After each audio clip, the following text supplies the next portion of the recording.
ఓం విఘ్నేశ్వర నమః. భరతుడు భరద్వాజ మహర్షి ఆశ్రమానికి వెళ్ళాడని తెలుసుకున్నాం.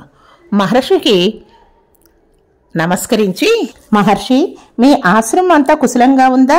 యజ్ఞయాగాది క్రతువులన్నీ సక్రమంగా జరుగుతున్నాయా? సంభారాలన్నీ సమకూరుతున్నాయా అని కుశల ప్రశ్నలు వేశాడు. దానికి భరద్వాజ మహర్షి, అందరూ బాగానే ఉన్నారు, అంతా కుశలంగానే ఉంది. మరి మీరెందుకు భరత, అయోధ్యలో వారందరూ బాగున్నారా? నీవు అడవిలోకి ఎందుకు వచ్చావు అని అడిగారు. రామ దర్శనం కోసం వచ్చానని భరతుడు సవనీయంగా చెప్పాడు.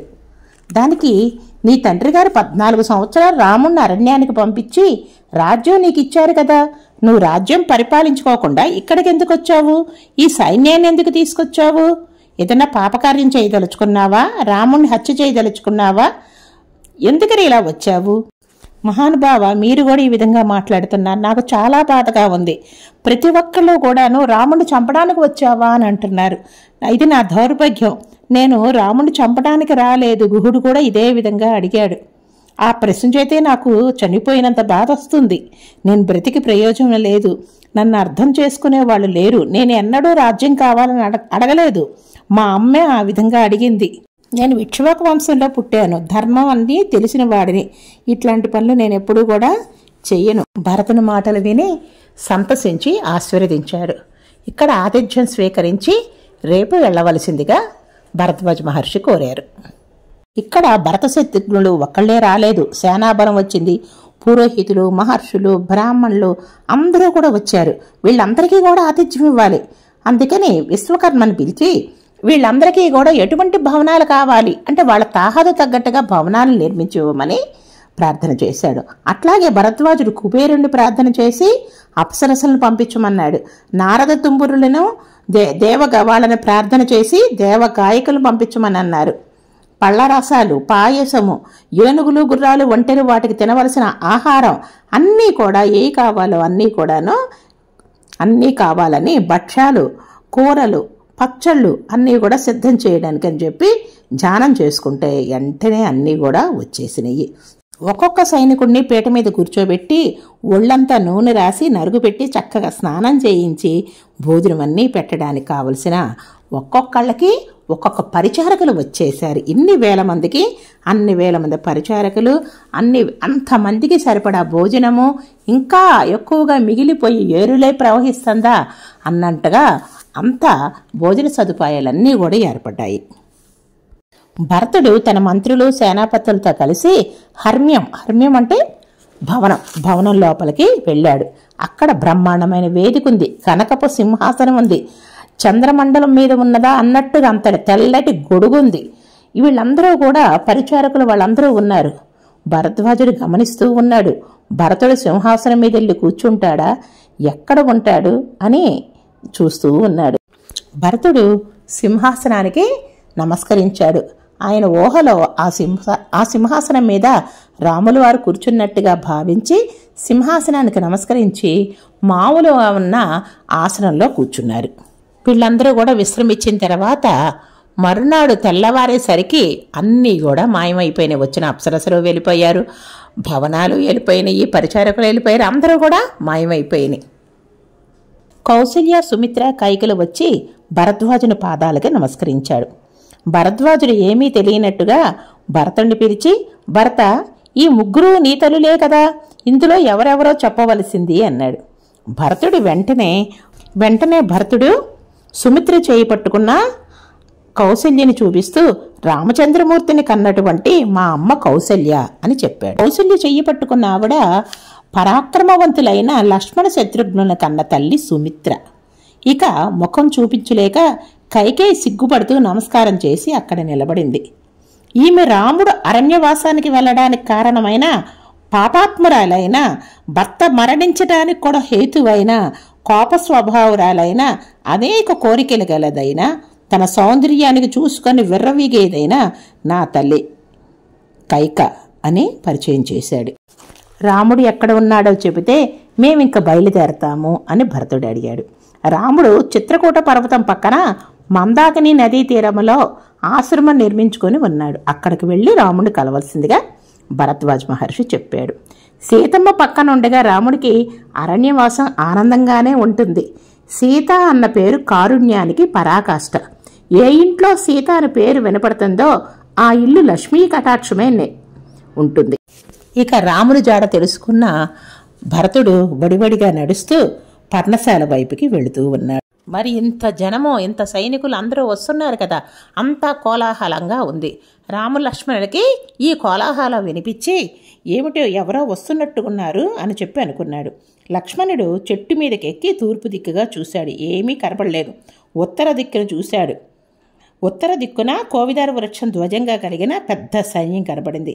అందులో ఏనుగులున్నాయి, గుర్రాలున్నాయి, పదాతి దళాలున్నాయి, రథాలున్నాయి. ఇవన్నీ చూసి భరతుడు అక్కడికి వచ్చినట్టుగా గ్రహించి రాముడిని ఒక పెద్ద కేక వేసి పిలిచాడు.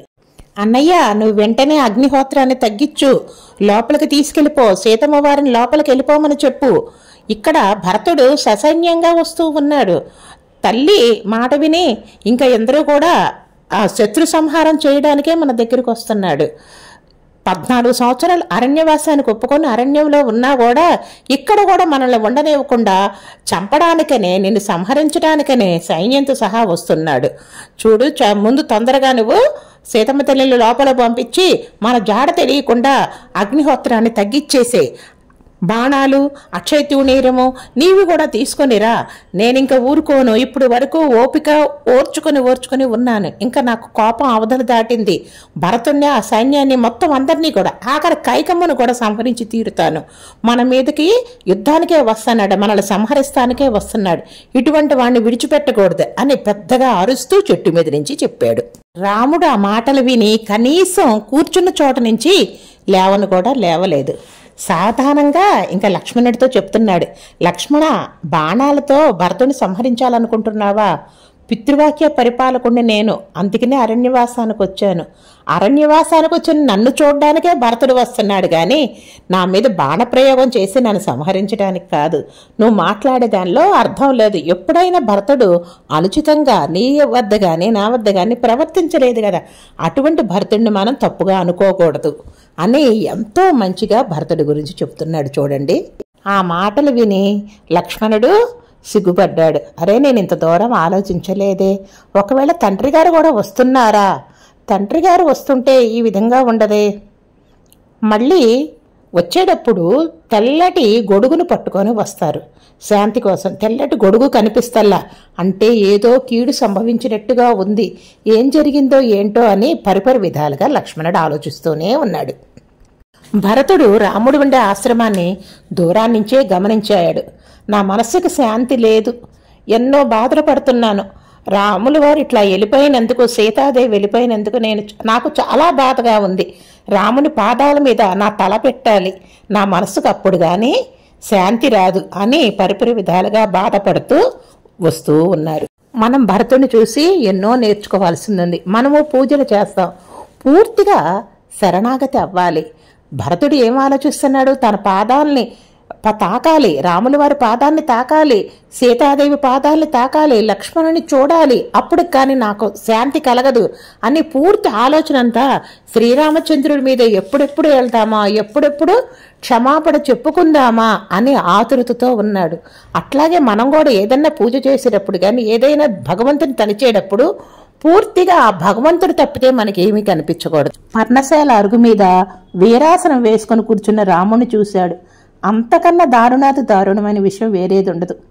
ఏమీ సరి అయిన ఆసనం లేనప్పుడు రాజాదిరాజుగా ఉండవలసిన రాజకుమారుడు సింహాసనం మీద కూర్చోవలసిన వాడు ఒక అరుగులాంటి దాని మీద కూర్చొని పృష్ఠాన్ని కటిక నేలకు చేర్చి తన ఎడమకాలు తీసి కుడికాల మీద వేసుకొని కూర్చుంటే దీన్ని వీరాసనం అంటారు.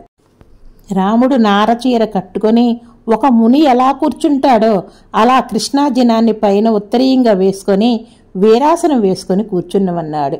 అటువంటి రాముణ్ణి చూసేటప్పటికీ భరతుడికి దుఃఖం ఆగలేదు.